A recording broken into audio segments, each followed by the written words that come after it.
বন্ধুরা কন্টাসকে ধাক্কা মারে বড় শাস্তি কোহলির, শেষ টেস্টে খেলবেন সিদ্ধান্ত জানালো, কি সাজা দিল আইসিসি। বন্ধুরা আপনারা যদি দেখতে চান তাহলে ভিডিওটি লাস্ট অবধি দেখতে হবে, চ্যানেলটিকে সাবস্ক্রাইব করতে হবে, লাইক দিতে হবে এবং নোটিফিকেশন বেল আইকন দাবাতে হবে। বন্ধুরা বৃহস্পতিবার মেলবোর্নে ভারত বনাম অস্ট্রেলিয়া বক্সিং ডে টেস্টের প্রথম দিনে অস্ট্রেলিয়ার অভিষেককারী স্যাম কন্টাসকে কাঁধে ধাক্কা দেওয়ার ঘটনা বিরাট কোহলিকে শাস্তি দিলেন আইসিসি। বন্ধুরা ঘটনাটি ঘটেছে মেলবোর্নে 10 ওভারের পর মোহাম্মদ সিরাজ সেই ওভারে শেষ করার পর দিক পরিবর্তন করার জন্য হেঁটে আসছিলেন কোহলি, উল্টো দিক থেকে আসছিলেন কন্টাসও, দুজনের কাঁধে ধাক্কাধাক্কি হয়। কন্টাসের বিষয়টি পছন্দ হয়নি। বন্ধুরা তিনি কোহলিকে কিছু একটা বলেন, পাল্টা কোহলিও রক্তচক্ষু দেখিয়ে কন্টাসকে উত্তর দেন।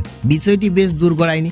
সতীর্থ ওপেনার উসমান খোয়াজা এসে কন্টাসকে সরিয়ে দিয়ে যান। পাশাপাশি কোহলিও অনুরোধ করেন ঘটনাটি সেখানে শেষ করে দেওয়ার জন্য।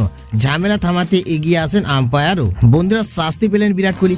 আইসিসি জানিয়ে দিল তার 20% ম্যাচ ফি কেটে নেওয়া হবে, সেই সঙ্গে তাকে একটি ডিমেট্রিক পয়েন্ট দেওয়া হলো। তবে শেষ ম্যাচ খেলতে কোনো বাধা নেই বিরাটের।